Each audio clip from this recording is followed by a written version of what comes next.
Shalom, shalom chez vous. Rhapsodie des réalités du dimanche 5 octobre 2025. Notre thème d'aujourd'hui est La parole nous forme dans la justice. Alléluia. Notre verset d'ouverture tiré de 2 Timothée 3, verset 16. Toute écriture est inspirée de Dieu et utile pour enseigner, pour convaincre, pour corriger, pour instruire dans la justice. Gloire à Dieu. Une vie chrétienne efficace n'est pas quelque chose que l'on découvre par hasard. C'est le résultat d'un entraînement spirituel, l'entraînement à la justice par la parole. La parole conditionne votre vie pour la victoire chaque jour.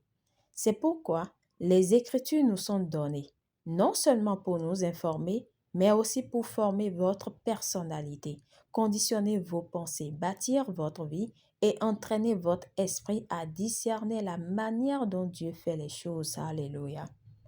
Lorsque vous vous immergez dans la parole, cela vous amène à raisonner comme Dieu, à juger comme Dieu et à réagir comme Dieu. Vous n'êtes plus influencé par vos émotions ou les circonstances car vos décisions sont façonnées par la vérité divine. C'est parce que la parole de Dieu est la révélation de ses pensées, de ses opinions, de son caractère, de sa personnalité, de sa volonté et de ses émotions. Gloire à Dieu. Prenez l'exemple du Seigneur Jésus. Il ne réagissait pas aux situations en fonction de ses sens, de la pression ou de ses sentiments. Ses paroles et ses actions étaient l'expression de sa divinité. Il déclarait et manifestait la vérité. Il n'avait aucun sentiment de besoin ou de manque. Il n'avait aucun sentiment de limitation. Il pensait comme Dieu, il parlait comme Dieu et agissait comme Dieu. Il était la manifestation de la parole de Dieu, étant la parole faite chair. Devinez quoi? Tel il est, tel vous êtes aussi dans ce monde. 1 Jean 4, verset 17. Vous êtes nés de nouveau par la parole. 1 Pierre 1, verset 23, Jacques 1, verset 18. Et vous devez grandir et être formés par la parole parce que vous avez la vie de la parole. Ne soyez jamais désinvolte avec la parole. Chaque fois que vous l'étudiez, c'est une occasion d'être transformé, de recevoir quelque chose en vous et d'être établi dans la justice. La parole de Dieu est ce dont vous avez besoin pour votre croissance et votre développement spirituel et pour une vie équilibrée de victoire et de succès continu. Acte 20, verset 32, la version King James dit « Et maintenant, frères, je vous recommande à Dieu et à la parole de sa grâce qui est capable de vous édifier et de vous donner un héritage parmi tous les sanctifiés. » Gloire à Dieu. La parole est capable de vous édifier parce que c'est de là que vous venez. Vous êtes nés de la semence incorruptible de la parole. La parole est votre manuel d'instruction pour la vie et votre guide pour accomplir le dessein divin de Dieu. Alléluia. Confession. Je suis formé par la parole, instruit dans la justice et équipé pour toute bonne œuvre.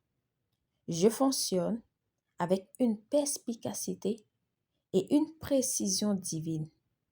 Ma vie est le reflet de la sagesse et de l'excellence de Dieu, et à travers moi, les autres s'alignent sur sa volonté parfaite. La parole de Dieu agit en moi, produisant en moi et à travers moi le résultat de son message au nom puissant de Jésus. Amen. Pour une étude approfondie, nous lisons 2 Timothée 3, versets 15 à 17, 1 Pierre 1, verset 23, Actes 20, verset 32. À présent, nous aimerions vous donner l'opportunité de recevoir le Seigneur Jésus-Christ comme Seigneur et Sauveur de votre vie. Alléluia. Afin de marcher selon la parole qui est écrite, de vous consacrer à la parole. D'abord d'être né de la parole, d'une semence incorruptible qui est la parole. Et comme le dit l'Écriture, ce qui est né de la chair est chair et ce qui est né de l'esprit est esprit. Alors quand vous faites cette confession, vous croyez en Jésus-Christ et vous confessez de votre bouche, vous êtes né de l'esprit, c'est-à-dire de la parole. Alléluia. Alors faites cette prière de tout votre cœur et de manière à vous entendre. Dites, ô Seigneur Dieu, je crois de tout mon cœur en Jésus-Christ, Fils du Dieu vivant.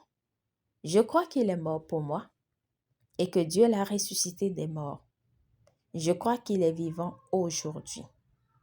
Je confesse de ma bouche que Jésus-Christ est le Seigneur de ma vie à partir d'aujourd'hui.